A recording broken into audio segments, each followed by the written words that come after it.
you noticed the lizard, which is occasionally spitting juice down onto this area of the, it's the local lizard. So I want to talk about the mantra of creative writing courses, which you probably know, is write what you know. And I think it's a good rule for creative writing because we all have instant access to the details and characterizations from our families. I'll never forget the unique timbre of my father clearing his sinuses. I'm sure you have similar details. It's effective and it's a way of avoiding research. But it's a strange piece of advice because even if you're writing about something you've never lived through and are working purely from your imagination, your mind is still built from your own experiences, and the way you present the world will always be tethered to the things you've seen. So even when I think I've written something beyond my own experience, like I look back and see that my account of a Papua New Guinean birthright was really a coded message to my mother, re breastfeeding. Freud gets you in the end. I'm going to go through a presentation now that shows my experience of the inescapable draw of writing what I know. It's a Pecha Kucha, which is a Japanese form where there's 20 slides, and each slide is on screen for 20 seconds. So.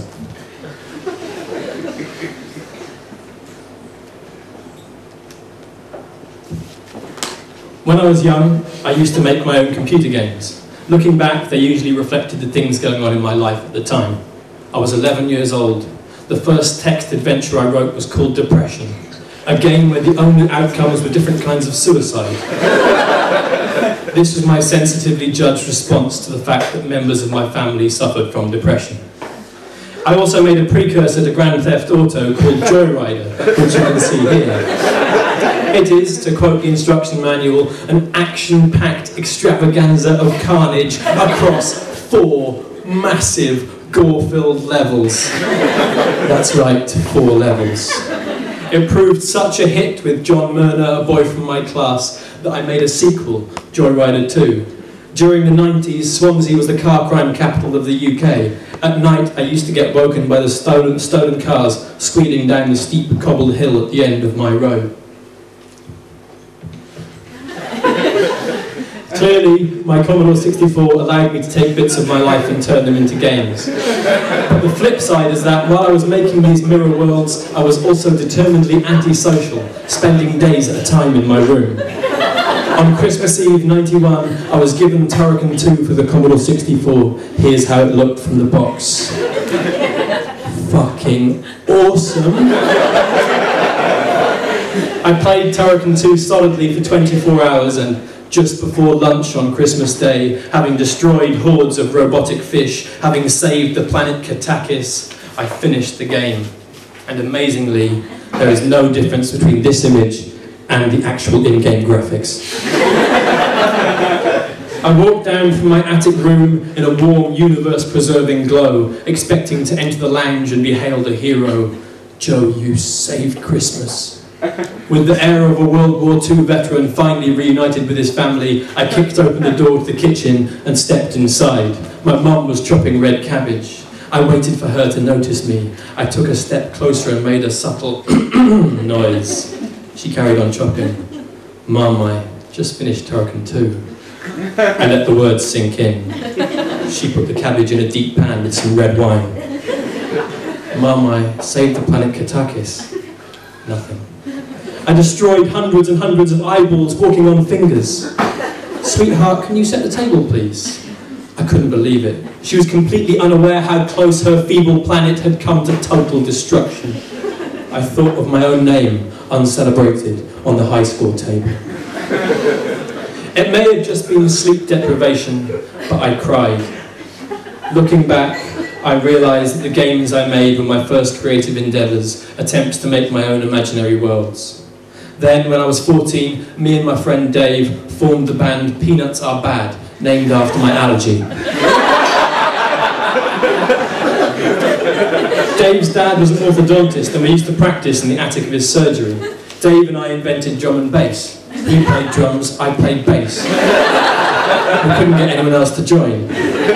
Dave was the musical director while I wrote lyrics. He was Rogers and I was Hammerstein.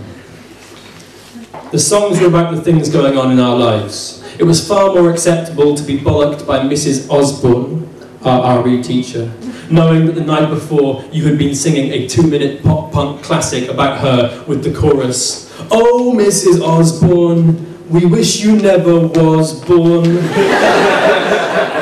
Then at 16, there came the vital moment in a young man's creative development. I was dumped by my first girlfriend. This finally gave me the push I needed. I moved away from lyrics and instead wrote poetry. Her name was Miranda, which, as I'm sure you all know, is also the name of one of Uranus's moons. Now, it goes to show how seriously I was taking the whole thing. At no point in my heartbroken poems did I make the obvious joke. Here's a sample stanza. You came into my orbit, reflecting the sun. I was dragged in by your gravity, but now you're gone. It's okay, you can cry. Like many debut authors, I used my childhood as a starting point for my first novel. Although most of the characters are made up, the father in the book remains most faithful to my actual father. So my mother has the strange experience of reading a novel where her husband is married to another woman. And then there came the problem of a second book. Frustratingly, I only had one childhood. The word sequel kept following me around like a wasp. But then I realised I can steal other people's lives. One of my friends grew up on a commune in Wales that her parents set up in the 80s. She was homeschooled along with lots of other children. There's great stories of them all sitting around cross-legged on the floor being taught about the Vietnam War by bearded Oxbridge graduate hippies. Speaking to her about her childhood was the leaping off point, and now I've been reading about and visiting some communities. I went to the UK's largest and oldest commune, Dunthorne, in northeast Scotland. And here I learned how to sacred dance, including such dance floor bombshells as the snake, which is a bit like that, and the sun. I tried out some meditation as well. I closed my eyes and listened to the gentle burbling sounds of the person next to me's stomach. I could hear the wind whistling through his nostrils. I spent the whole time trying not to forget the awesome idea I had for a poem about meditation. But that's the other thing about write what you know. When you run out of things you know, you can always top yourself up by going on a research holiday. Sometimes those holidays are paid for by European culture funds. Which brings me to the England Writers Football Team. Yes, it exists. Although we have an unrivaled track record for getting beaten, we still get to say the sentence, "Oh, sorry, I'm away that weekend on international duty." I know that my international football novel is brewing, I just need a few more holidays. Photographs of football can make even the most awkward tackle look graceful. Wow. Which is a bit like my experience of writing, taking unfiltered material and trying to get the right angle to shape it into something worthwhile. Thank you.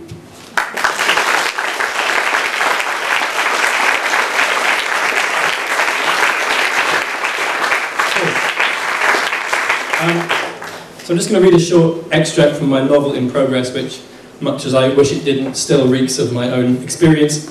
The novel's a story about the family at the centre of a commune, like I said. They've got an 11-year-old son called Albert, who believes that the world is going to end in 2012, which I'm sure you've all heard of. It's this Mayan calendar endgame thing, where the earth is going to erupt and monsters are going to come out of the sea and bad things. In an attempt to get him to stop believing in the end of the world, his mother leads him through a form of meditation where you imagine speaking to yourself 5 years in the future. The idea being that if he can imagine himself as a 16-year-old, then suddenly he is able to envisage life continuing beyond 2012. So this scene is 11-year-old Albert imagining speaking to 16-year-old Albert. So it's all inside his head and it's two voices. Albert, yo, I'm 16, I'm 11, how's the next dimension? Insano, I knew it would be. Non-stop carnage. So what happened? Well, it all started with the swarms. Not just one insect, but all of them. Over land and sea to desiccate the earth. Desiccate. You know some words. I was standing on the roof of the big house when they blocked out the sun. You could hear them. They were making a documentary about me and they got it on camera when I said, "Fetch the goddamn gasoline." Hell yeah.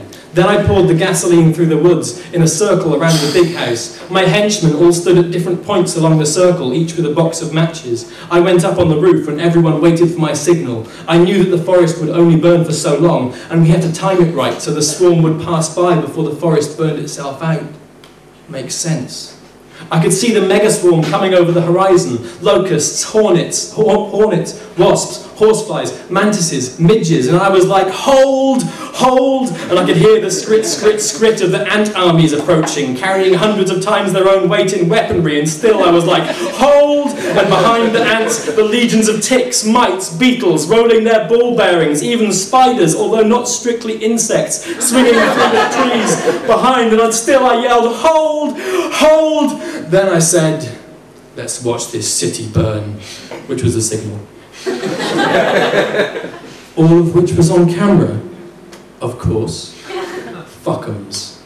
Yes, and the flames went racing up the trees, shooting into the sky, and my team ran back to the safety of the house, and we waited and watched as the hordes of ants fried themselves to the floor, huge clouds of flaming insects in the air like fireworks in slow motion. Their smoke acted as a force field, directing most of them around us, but still, a few broke through, spiders, alight but alive, running at us through the undergrowth, gnashing their mandibles. So we went out in the yard with cans of Lynx and lighters, and we went hand to hand with those homos.